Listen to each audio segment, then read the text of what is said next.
ओम नमो नारायणा। ओम नमो भगवते वासुदेवाय। जय श्री कृष्णा। राधे राधे। जय माता दी। हर हर महादेव। आज जानकारी लेके आए हैं पूजा के समय गंदे विचार आना, आँखों में आंसू या उबासी आना, इन सब का क्या मतलब होता है। आप सभी लोग घर में पूजा करते हैं और कभी ना कभी इस तरह के अनुभव आपके साथ भी हुए होंगे कि जब भी आप पूजा करने बैठ रहे हैं या मंत्र का उच्चारण करने बैठ रहे हैं या मंत्रों का जप करने के लिए बैठ रहे हैं तो आपके मन में गलत विचार आने शुरू हो जाते हैं।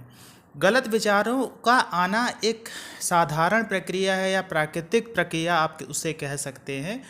जो भी विचार आपके मन में आते हैं उन विचारों का आने का एक ही स्रोत होता है कि आपने पूरे समय किन चीज़ों में अपना ध्यान केंद्रित किया है। अगर आपका ध्यान कई दूसरी चीज़ों में केंद्रित रहेगा तो आप जब भी इस तरह से ध्यान करने बैठेंगे या पूजा करने बैठेंगे या कोई भी ऐसी क्रिया करने बैठेंगे जहाँ पे मन को एकाग्र करना पड़ता है, तो ऐसे में क्या होता है, जब आप मन एकाग्र करते हैं तो उस समय पे कोई एक जो बहुत ही ज़्यादा इंटरेस्टेड चीज़ होती है या जिसको आप बहुत ज़्यादा इंटरेस्टेड से सोचते हो, देखते हो, वही उस समय हावी होने लगती है।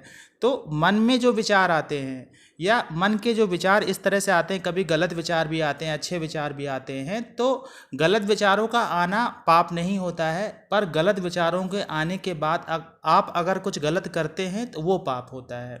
तो विचारों के आने मात्र से आप पापी नहीं हो जाते हैं, पहली बात आप इस बात को रख लीजिए। दूसरी बात ये होती है, जैसे आप मान लीजिए आप नवविवाहित हैं, आपकी नई नई शादी हुई है, आप पूजा करने बैठ रहे हैं, उस समय अगर आपके मन में प्रेम के प्रति या प्रेम से संबंधित कोई विचार दिमाग में आ रहा है तो वो विचार गलत नहीं है, वो विचार सही है। अगर वो विचार आपके पत्नी के लिए या आपके जीवन साथी के लिए आ रहा है तो वो विचार सही है, गलत नहीं होता है। लेकिन वही विचार अगर हम किसी और के प्रति इस तरह से लेके आते हैं मन में तो वो विकार हो जाता है, वो विचार नहीं होता है। तो पूजा के समय इस तरह के विचारों का आने का एक यही कारण होता है कि आपका ध्यान कहाँ केंद्रित रहा है। दूसरा ये कारण ये होता है कि जब भी आप पूजा करने बैठते हैं तो आप पूरे मन को एकाग्र करते हैं, अपने विचारों को खत्म करने की कोशिश करते हैं। तो ऐसे में जो सामान्य विचार होते हैं वो तो खत्म हो ही जाते हैं, लेकिन जो स्ट्रांग विचार होते हैं जिनके बारे में आपने काफ़ी सर्च किया, जैसे बहुत सारे लोग थोड़ा सा एडल्ट वेब सीरीज देखते हैं या कुछ इस तरह से देखने की कोशिश करते हैं या उसमें अपना दिमाग लगाते हैं, उसके बाद सुबह पूजा पाठ भी करते हैं, तो जब वो ध्यान करने की कोशिश करेंगे तो उनके दिमाग में वो चीज़ घूमती रहती है। तो इस तरह के विचार आना आपके दिन की जो दिनचर्या होती है उस पर निर्भर करता है। जैसे आप पूरे दिन खाली जैसे कोई मंत्र जपते हैं, वो पूरे दिन आपके दिमाग में वही मंत्र चलता रहेगा, तो उस समय जब आप सुबह पूजा करने बैठेंगे, ध्यान करने बैठेंगे, तो उस तरह के विचार आपके दिमाग में नहीं आएंगे।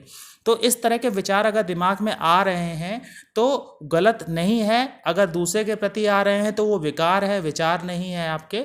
और विचारों के आने मात्र से आप पापी नहीं हो जाते, कि सबसे बड़ी चीज़ होती है, क्योंकि पाप तभी होता है जब उन विचारों को आप हकीकत में करते हैं या हकीकत में उन्हें ढालने के लिए कोशिश करते हैं, तब वो विचार आपके पापी हो जाते हैं या आप पाप के भागीदार हो जाते हैं। खाली विचार मात्र आने से आप पाप के भागीदार नहीं होते हैं। ज़्यादातर ऐसा होता है कि जब भी हम मंत्र जप करने शुरू करते हैं या पूजा पाठ करना शुरू करते हैं तो एकदम से कुछ गलत सा विचार आ जाता है, गंदा सा विचार आ जाता है। तो गंदा सा विचार वो तब तक है जब तक वो आप दूसरों के प्रति सोच रहे हैं। अगर वो आप अपने जीवन साथी के प्रति सोच के विचार आपके दिमाग में आ रहा है तो गंदा नहीं, क्योंकि कहीं ना कहीं ये सृष्टि का नियम ही है और प्राकृतिक नियम है, इस चीज़ से कोई इंसान भाग नहीं सकता है। तो इस तरह का विचार अगर दिमाग में आ रहे हैं तो वो गलत नहीं है, लेकिन पूरे समय अगर आप यही चीज़ सोचते रहेंगे या इन्हीं विचारों में ही अपना दिमाग लगाएंगे तो ही ये विचार आपके दिमाग में आएंगे। ऐसा नहीं है कि विचार सभी के दिमाग में आते हैं, ऐसा नहीं होता है। जब आप पूरे दिन उन्हीं विचारों में खोए रहेंगे या उसी तरह की सोच रखते रहेंगे पूरे दिन, तो आपके दिमाग में उस तरह के विचार आना स्वाभाविक है। अगर आप पूरे दिन खाली पूजा पाठ की सब चीज़ों की चीज़ें देखेंगे तो उस तरह के विचार आएंगे, उसी तरह के सब स्वप्न मात्र भी आएंगे। तो जैसे स्वप्न में भी भगवान हमें दर्शन देते हैं या भगवान हमें दिखते हैं, तो दिखने दर्शन देना एक अलग बात होती है, लेकिन जब आपको कोई सिद्धि के करीब आप पहुंचने वाले होते हैं तो वही भगवान आपसे बात करना शुरू कर देते हैं। आपको जो आने वाली घटनाएं होती उनके बारे में बताना शुरू कर देते हैं, अच्छी चीज़ें बताना शुरू कर देते हैं, जो बुरा होने वाला है उसके बारे में बताना शुरू कर देते हैं, आपको संकेत देना शुरू कर देते हैं। इस तरह की घटनाएं आपके साथ होती हैं। अब बात करते हैं कि अगर जब भी हम पूजा करते हैं तो हमें आंसू क्यों आते हैं, उबासी क्यों आती है।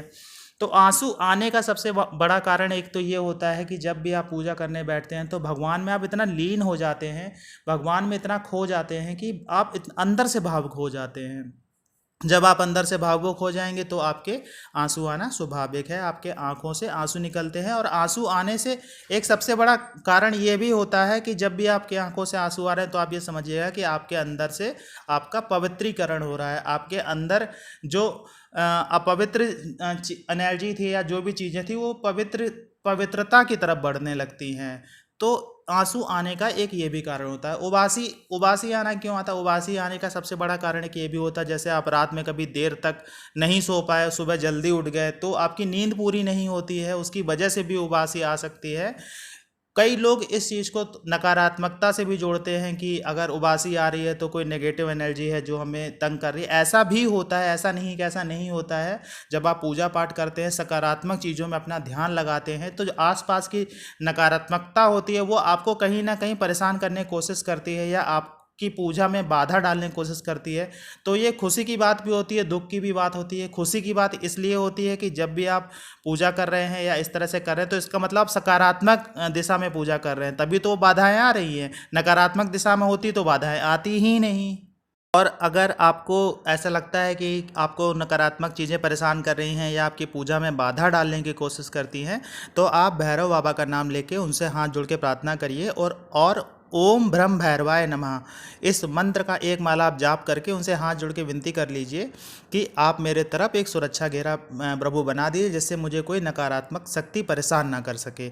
या फिर आप भैरव कवच एक आता है, आप उसको पढ़ लीजिए। उसको पढ़ने के बाद में आप एक चाकू से अपने चारों तरफ घेरा बना लीजिए तो आपका सुरक्षा घेरा का निर्माण हो जाता है। या आप पीली सरसों लेके उसमें फूंक मार के चारों दिशाओं में, सारी दिशाओं में आप उसको फेंक देंगे थोड़ी थोड़ी राई, तो भी आपका सुरक्षा घेरा बन जाता है। तो ऐसे सुरक्षा घेरा बना के भी आप पूजा कर सकते हैं। सुरक्षा घेरा की आवश्यकता ज़्यादातर तब होती है जब कोई आप साधना करने बैठते हैं या संकल्प लेके साधना करने बैठते हैं तो आसपास कुछ जो नकारात्मक शक्तियाँ होती परेशान करने की कोशिश करती हैं, जिसकी वजह से सुरक्षा घेरा बनाया जाता है जिससे आपकी पूजा या साधना उसमें व्यवधान ना पड़े, इसलिए सुरक्षा घेरा बनाया जाता है। तो आशा है आज की जानकारी आपको अच्छी लगी होगी। जानकारी अच्छी लगी हो तो वीडियो को लाइक करिएगा, कमेंट्स में जय माता दी, जय श्री कृष्णा, हर हर महादेव या ओम नमः शिवाय लिखिएगा। मिलते हैं आपसे अगले वीडियो में, तब तक के लिए जय श्री कृष्णा।